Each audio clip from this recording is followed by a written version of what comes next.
Well, I'm back. You know, love you. Sorry. I'll try not to get sidetracked. Excuse me. I'll get on there and just clear my voice. There we go. No, but these scales, we put these scales up and we don't understand. But like I said, stained glass, and the Lord showed me. I said I had something I had to deal with. I had to deal with it. The Lord showed me how that we do this, and I'm just sharing what the Lord showed me, and shared with me, and that's all I can do anyway. But I'm gonna go ahead and shut up and go on. Well, maybe I won't shut up. Well, you know what I mean. Try to keep from getting sidetracked over here on whatever might drag me off. Okay, well, there I've wasted 1 minute. If you're still here, I love you. God loves you more than I could. I could love you with His love, but His love's so great. Oh, it's awesome. You just, if the cares of this world drag you, let Him, His love, carry you. Anyway, back to. They already got sidetracked where he even started. That's some bad deal. Y'all's in trouble if you stick around or whatever. But anyway, we put these stained glasses in these churches where you look through them, and the eyes are the window to the soul. And I think God let us put them there, made us put them there, give us that idea for purposes we need to know. All God takes everything and works for the good to them that love Him, that are called according to His purpose. And He's got a purpose for us, every one of us. And but anyway, it's hard for us to. I'm not gonna get sidetracked. I'm sorry, I stopped myself. Anyway, okay, now I'm being goofy. I got sidetracked, so give me a minute and let the Lord show me. Anyway, we got stained glass windows in these churches, but anyway, we look through them and they're beautiful, they're glorious. But we take and. It seems like God, we pick up pieces, and we pick up this piece and we think this is the way it's supposed to be, so we stick that over our lens, like my glasses, whoop, I stuck something over it, and now I'm looking through it, and every time I look I see through it, and and we have problems, and we cause problems on people and we don't even know it, and they've already got that puzzle piece up there to see that problem that you caused, and any pain that comes from that problem in that situation that they're in, they might be carrying around. They painted that whole picture right there, and we don't see that. But we don't understand. We don't really, truly understand how we can hurt people, and how we can. They build these, murals. I'm sorry, I did get sidetracked. Anyway, you understand what I'm saying, I hope. Lord help me. Anyway, so we need to open up our hearts and let God's love flow so we can remove these, like Paul. Paul, if we think about Paul, the scales that were removed from his eyes, think about it. God put that in there for a purpose. It's all these little scales we put over our eyes of what we portray the world to be. And you see, he portrayed the world in a perfect way. He rattled off in the, back over there telling about what he's all accomplished and who I am and all this stuff. And then he says, count it all as done for the excellency of knowing Christ Jesus my Lord. And that's the ultimate thing. He was just showing, hey, this is the way I was, this is the way I am, and goes on. But see, that's the thing. Them scales that were removed were all the law and all the letter that he had to live by, and how he had perceived things. He stood there and watched Stephen get stoned, and that was his perception of what needed to be done. He was doing it for God. He wasn't doing it because, I'm just this guy and I'm going to do that. I'm going to kill him. No, he was doing it for God. But anyway, them scales were removed, and he seen clearly. And he could see, and he went just straight out preaching Jesus. His scales, and I wish the scales were removed from the eyes of everyone that knows. He said, if you know my word, you're my disciple indeed. Because God can flow through you, because he said he'll bring everything into remembrance that I've said unto you. And the thing is, he'll show you things to come. Yeah. This might sound crazy, but I'm putting up my chips at work. I'm a bread man, and I do talkies. But anyway, I'm not promoting nothing. Golly. Listen to me. I'm sorry. Sidetracked instantly. See that? And anyway. But I was putting them up. And when I was putting them on the shelf, the Lord said, hey, you need some up front. Stop. What do you think? And I said, all right. So I stopped. Put them on the cart. It's not like he spoke to me and said this. But he did. He spoke spiritually to me. By spirit. He says, put these up. So I put them up, put them back on the cart, wheel them up front, get to my rack, and guess what? Every single one that I had fit perfect in what was there. If we listen, God wants to direct us through life and these little bitty things that we have to do. And so I could number numerous times that the Lord's done that for me.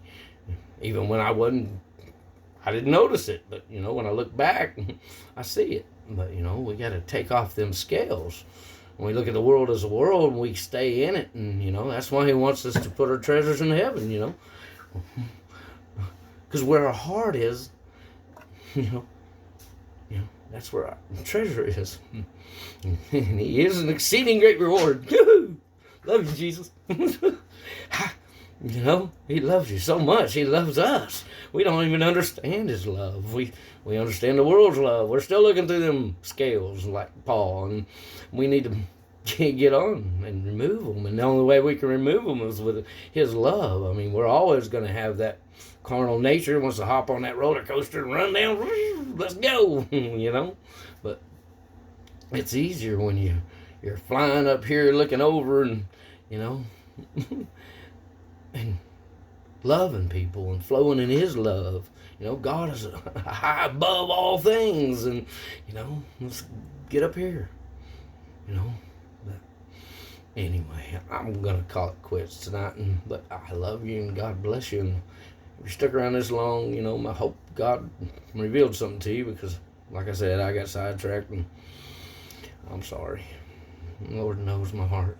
I love people and I want to help people, and these people that have tragically been through things, we should pray. We should pray hard and love on them and have compassion for them and mercy and grace. And we've got it because we've been given it. It's not something we have to come up with.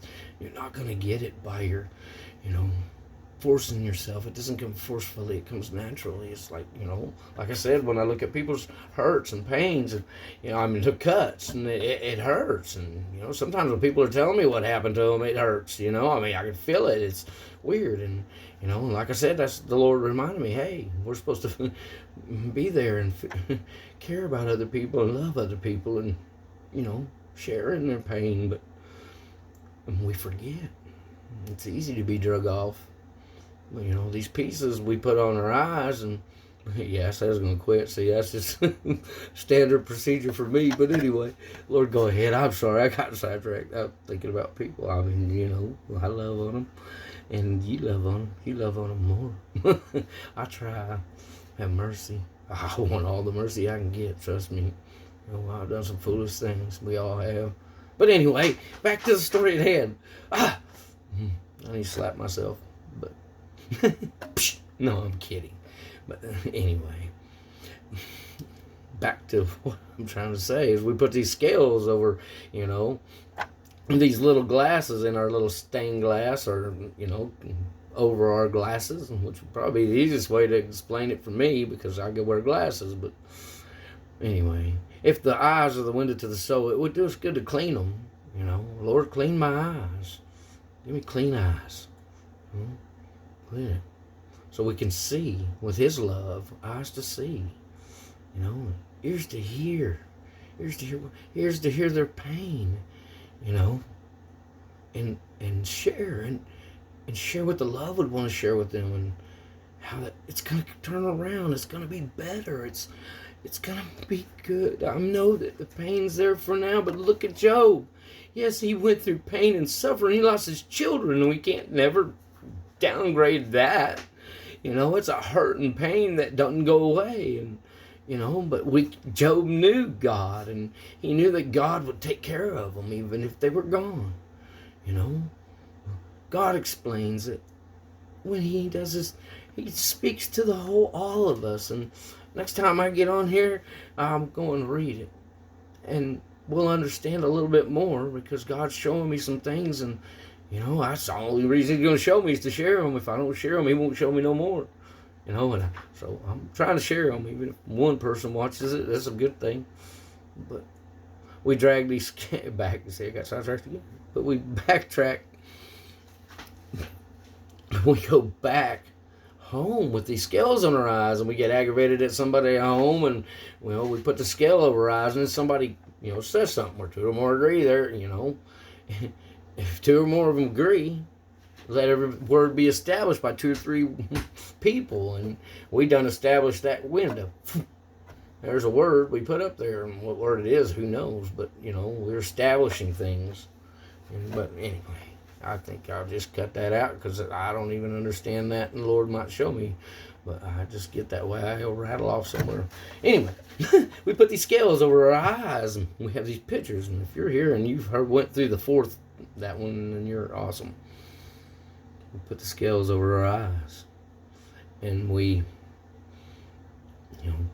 go ask somebody else, and we throw some more words up there, and then thoughts, and wait, it says bring every thought into captivity to the obedience of Christ. And that's just not a thought. That's a whole bunch of thoughts. And then we got somebody else's thoughts to go on top of it, and then somebody else's thoughts, and somebody else's thoughts, and somebody else's thoughts. And now we're looking through all this window. I'm just going to say, like my glasses. I keep putting all these lenses over there, and I'm looking at the world through them lenses, but we want to look through God's lenses. But anyway, we dragged this to our houses until we, forgive it from our heart. And, I got lost, and I'm sorry.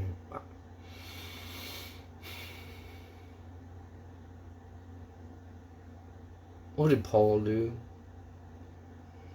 He had his scales removed.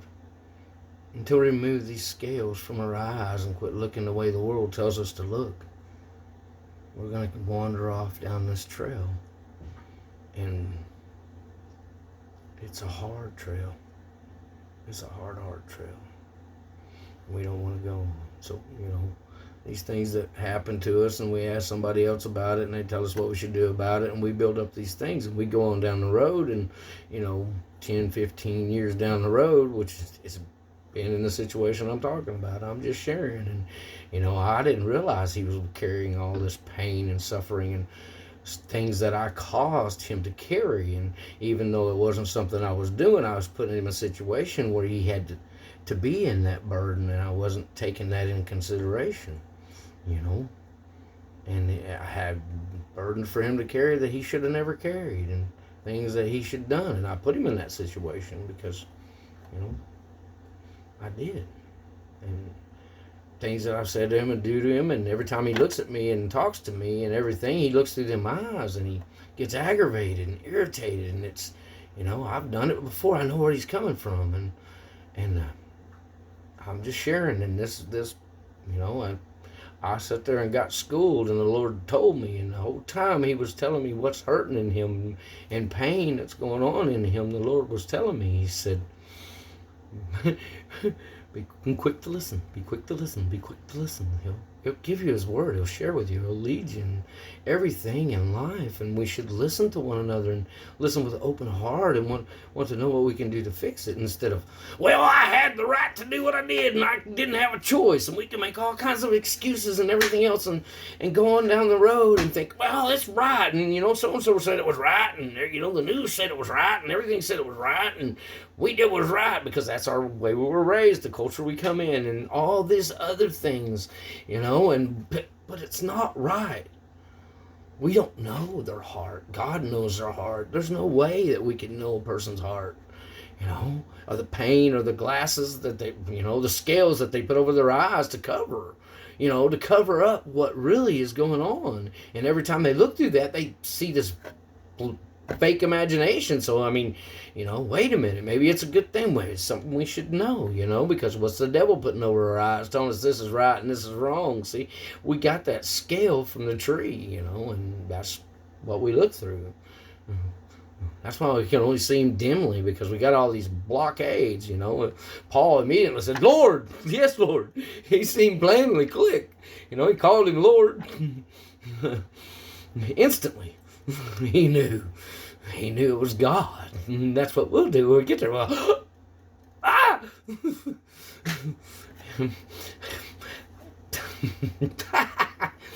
Anyway, I'm being stupid now. I'm giggling and trying to get in a good mood. And I'm in a good mood. Don't get me wrong. This mood will rave us around. Let's get on this roller coaster. But trying to get. But anyway, I do need to go to sleep. I do have to go to work. But God bless you all. And if you just stayed around through that loop-de-looped and, the little things they put on the roller coasters, we went through a couple of them. But hopefully somebody was up there flying with the Lord and doing them loops too. That's the last time I was in a little plane, doing loop-de-loops. But it's enough about me.